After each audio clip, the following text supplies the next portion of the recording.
talkSPORT brings you an action-packed weekend of boxing across our platforms. Tune in Friday from 9 p.m. for Knockout Chaos as Anthony Joshua takes on Francis Ngannou in Riyadh in Saudi Arabia. Join Adam Cattrall, Spencer Oliver for the live watch-along on the talkSPORT Boxing YouTube channel, or you can just listen live via DAB, your Alexa, or the talkSPORT app. We can look ahead to that one now with friend of the show and former 2-weight champion of the world, the superstar that is Carl Frampton. Hello, Carl Frampton. How are you? How you doing, boys?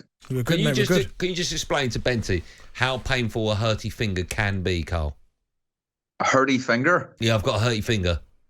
What does that mean? Basically, hurt his finger. No, I sandwiched my finger in between two dumbbells at the gym today, and it's gone black and blue, and I think I've broken it. Oh, that could be sore. Yeah. Yes. Yeah, but Carl, I get it. You punch people in the face. I understand that. He just... No, but this is bad. No, it's not Carl, bad. most people would intensive care if they had this problem. Yeah. Carl, what's the worst injury you've had a fight with? Famously, David Haye broke his toe. He had a hurt toe. No, maybe it's Achilles. Was it? Oh yeah, of course. Oh, his Achilles was a bad one. The toe was funny because I know David pretty well, but even he knows he shouldn't have got his baby toe out and said he had a sore toe. But I had a fight and I had actually two broken hands in the fight. I went into the fight. My left hand was broke, and I broke my right hand in round 7. What did you end up doing? Headbutting him? No, I just hit him to the belly a lot. Sorry, he wasn't very good. And both your hands in the fight were broken. Yeah, Well, my left hand was broke going into the fight, so it didn't it was gone already. It's incredible. That. Why didn't you pull out the fight? Because I'd pulled out of the previous one for the same issue. Did you win and it? I didn't want to do it. I won easy. Yeah, I dropped them twice as well. Wow. Are you just going on adrenaline there? I mean, my finger really hurts me. I'll be honest. Yeah. I can't pick up a pen, right? I mean, yeah, it's adrenaline gets you through it. But I wasn't really making a fist when I was punching. My hands were open, but I was closing my hand to hit him to the body, and I dropped him to the body a couple of times. Wow. Okay. Built differently, you boxers. Right, listen, let's talk about this fight at the weekend. There's another fight on that bill that we want to talk to you about as well that we're very excited about. We'll talk about the main one first, Joshua against Francis Ngannou. I said yesterday there's a documentary on Netflix. I don't know if you've seen it, in sort of the build-up to the Tyson Fury and Ngannou fight. And in it, when you watch it, you realise how much of a giant and a beast Francis Ngannou is. And having watched that sort of changed my view as to how I think this fight's going to go on Friday night. Because if Joshua wins, I can't see him knocking down or knocking out Ngannou. Yeah, it's hard to see anybody knocking the big lad out, if I'm being honest. And I've been around him a couple of times now, and I've seen him up close. He's a monster of a man, but as is AJ. AJ's a beast of a man too, and very athletic. But I don't know. There's something that tells me, even about, you look into Ngannou's backstory, and he's like the hardest man I've ever came across. I'm sure he can be knocked out like anybody, but it'd be very, very difficult to do it. Carl, do you see this fight going all 12 rounds? Because, again, as Andy was talking about there, I can't see anyone knocking him out. He just looks too strong and too thickly set.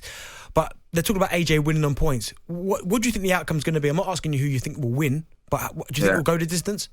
I think it'll be a long fight, and I think if there is a knockout, it will be late. And I think that, look, I fancy AJ in the fight, and I do fancy him to win on points, but he needs to be really, really careful. Ngannou's a serious puncher. Things seem to just bounce off his head as well. I think one of the issues that AJ has is he's easily found, and you can hit him, he's a bit static, and his head movement isn't brilliant, and he's there to be hit.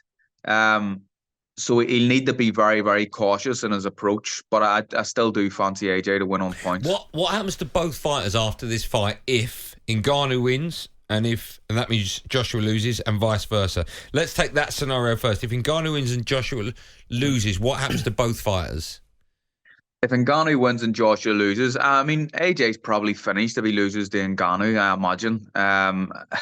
It would be hard for him to come back. But in saying that, the fight's still a risk, because The previous fight that Ngannou had with Fury, a lot of people were laughing at it going into it and thinking there was no chance, but we all realised and seen that Ngannou can actually box a wee bit, more than a bit. Very, very credible boxer. So I think if AJ loses, then his career is probably finished. Probably. And Ngannou? If Ngannou loses, No. Sorry, if Ngannou wins, what's next for him? I don't know. I mean, he probably the winner of Fury and Usyk. Wow. It's incredible. It's incredible, the whole story. Unbelievable, really. And fair play to the big guy. He's a lovely big fella as well. You know, a big gentle giant. And but I mean, he would go through you. Carl, let me ask you, because, listen, he's got this fight because of his performance against Tyson Fury, and fair play because he was brilliant in that fight. If he gets beat by AJ now as well, does he all of a sudden, people go, do you know what? No, it was a phase, and he almost drops out of the rankings, and then that'll be him. Because I'm looking at other heavyweights, people like Jang, who's probably desperate for a world title shot, has boxed really well and hasn't got close to one yet. I mean, what about those boxers? Like, do you feel a bit sorry for them? Oh, absolutely, and Zhang especially. Zhang is someone who I think will be avoided because he can't fight. We look what he done to Joe Joyce, and you know, he's a big monster of a man. He's a southpaw. He punches really well. Good combination puncher, fast hands as well. So no one will want to fight him unless he gets himself into a mandatory position where they have to fight him. Other guys like Martin Bakole as well. He's another one that no one talks about. An incredible boxer, similar sort of, you know, attributes to Zhang. But look, if Ngannou loses to Fury, he lost a very close one to Fury. It depends how he loses the AJ. If it's another close fight, I mean, he's had 2 fights as a professional boxer, and he will have lost 2 close ones to the top heavyweights. So I think you can farm right amongst it again, and he could be looking for another big fight. What's it like when you think you're invincible as a boxer and you become world champion, and then you lose for the first time? How does that change your mindset going forward?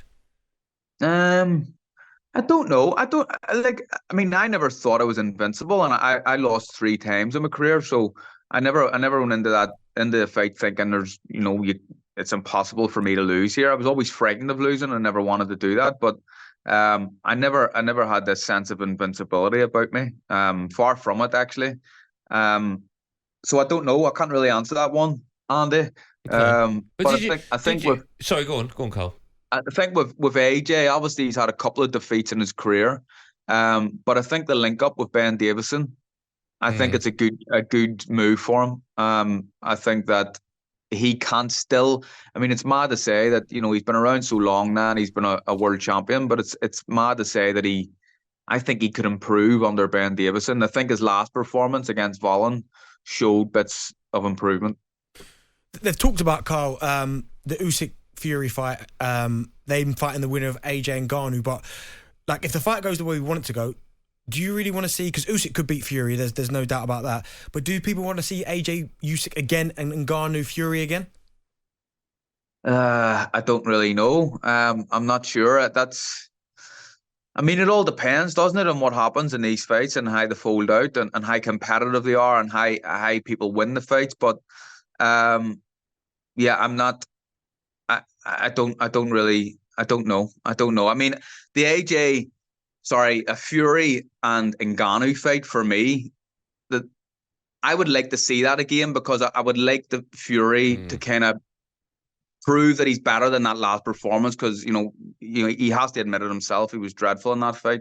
AJ Usyk, I mean, there was 2 one-sided fights there before, but in the same breath, I think he can improve under Ben Davison. Another fight on Friday night is Jang. You touched on him earlier. Jang against Joseph Parker. Now, I was really surprised about how well Joseph Parker was against Deontay Wilder. I didn't expect that result, but I thought he really deserved it. I thought it was brilliant. I think this is such a tough one to call. Yeah, it is. I think Joe Parker's similar to AJ, and that he's been a former world champion, but he's a better fighter now than he was when he was a world champion, I think. So Darren Band's put me off there. What's happening? What's he doing? His reaction? Sorry, we've got boxing on. We've got boxing on, and someone, I don't know which one it is. My eyes are so bad. Someone's taking a bit of a pounding in the ring, but that's the problem I've got. Is Benty. There's so many screens here. Benty's just looking at everything. Honestly, if I put a mirror in front, we'd be doomed. Putting him on. Yeah, I don't even remember what I was saying. We didn't know you can see us. How can you see us? What are you watching? I've just got you on the phone, yeah, both of you. Oh, I see. Yeah. Oh. I've had my hair cut today. Do you like it? So did I. Which one?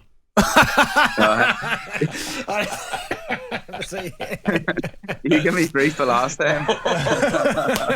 It looks good. I did take the mick out your hair last time. It looks good. You happy with it? Happy enough, yeah.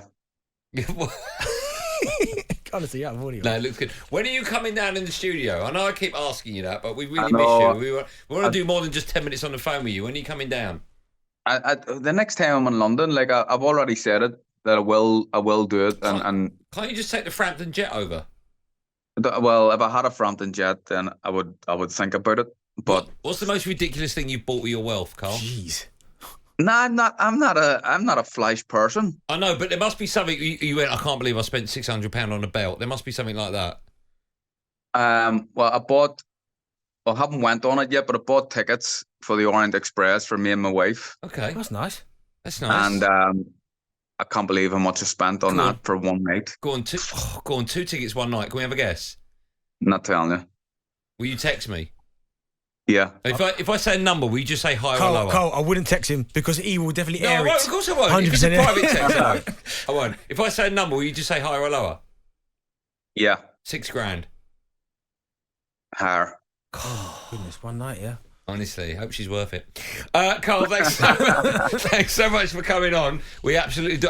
By the way, how's your whiskey doing? I understand you got a whiskey. Yeah, it's going really well. We're in Tesco's at the minute, which is great.